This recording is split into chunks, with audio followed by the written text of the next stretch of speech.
purihin ang ating mahal na Panginoon. The day after tomorrow, ang ibig sabihin, ang araw pagkatapos ng bukas. Ano ang araw pagkatapos ng bukas, mga minamahal? Meron ba tayong aasahan sa araw pagkatapos ng bukas? Pagkatapos ng araw na ito, mga minamahal, darating ang susunod na araw, meron ba tayong aasahan sa susunod pang araw? Sabi ng ating nabasa, huwag mong ipaghambog ang kinabukasan sapagkat hindi mo nalalaman kung ano ang ilalabas ng ibang araw. Hindi pala natin alam kung ano ang ilalabas ng ibang araw. Ang sabi, huwag mo yang ipaghahambog. Ang ibig sabihin, huwag mong aasahan. Huwag mong ipagmamalaki.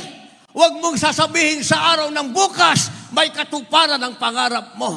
Huwag mong sasabihin sa araw ng bukas, ito ang gagawin mo. Huwag mong sasabihin sa araw ng bukas, ang pagtatagumpay ay para sa iyo.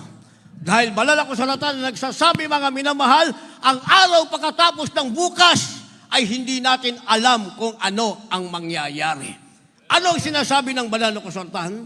Sa Lucas na ating nabasa, 21 ang talata ay 22, ang sabi, sapagkat ito ang mga araw ng paghiganti upang maganap ang araw o ang lahat ng mga bagay na nasusulat. So ang araw pagkatapos ng bukas, ang sinasabi, the day of vengeance.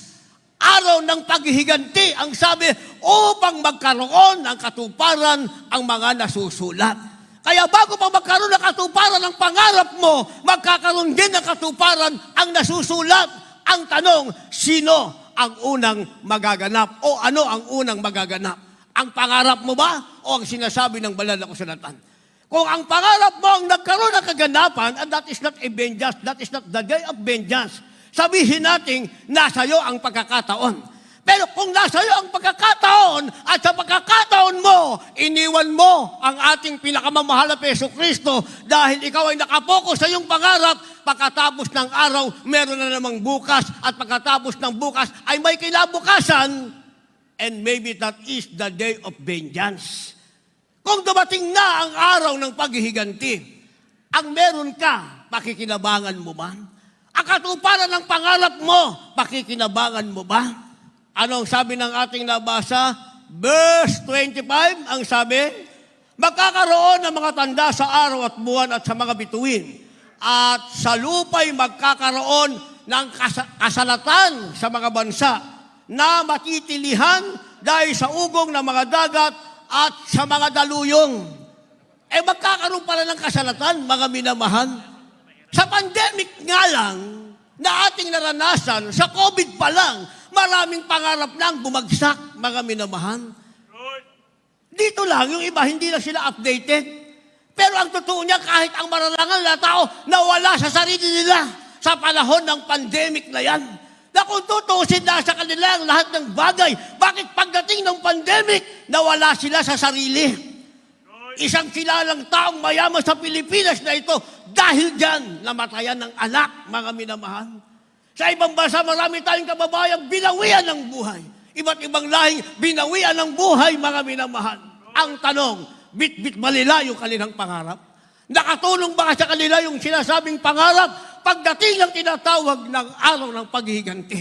Sabi ng ating nabasa, darating ang kasalatan at dadaluyong mga kapighatian. Sabi ng verse 26, magsisipang lupaypay ang mga tao dahil sa takot at dahil sa paghihintay ng mga bagay na darating sa ibabaw ng salibutan sapagkat mangangatal ang mga kapangyarihan sa mga langit.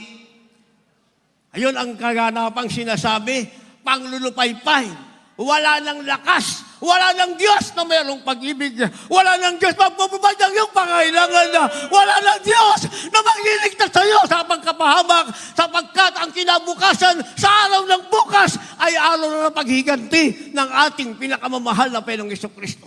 Kung hindi pa yan ang wakas ng daigdig, maaring paghihiganti ng Diyos sa araw-araw na ginagawa mong kasalanan. Kaya hindi natin pwedeng sabihin, araw-araw tayong patatawarin ng Diyos. Tama yan, pero darating din ang araw, wala nang araw sa kinabukasan na tatanggapin natin ang kapatawarang at pag-ibig na nilalaan ng ating pinakamamahal na Jesucristo. Kaya ang sabi ng 28, na dapat kung pasimulang mangyari ang mga bagay na ito, ay magsitingin kayo sa langit at itaas ninyo ang inyong mga ulo sapagkat malapit na ang pagkatubos sa inyo. Palakpakan natin ang ating mahal na Panginoon. Hindi tayo magtataas ng ating award.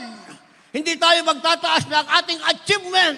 Hindi tayo magtataas kung ano ang ating natanggap. May bagong bahay, kotse, pera ba tayo, naparakalan ba tayo, hindi natin yan maitataas. Sabi ng ating nabasa, pagdating ng araw na yan, ang itaas mo lang ang iyong ulo, tumingin ka sa langit, malapit na ang iyong kaligtasan.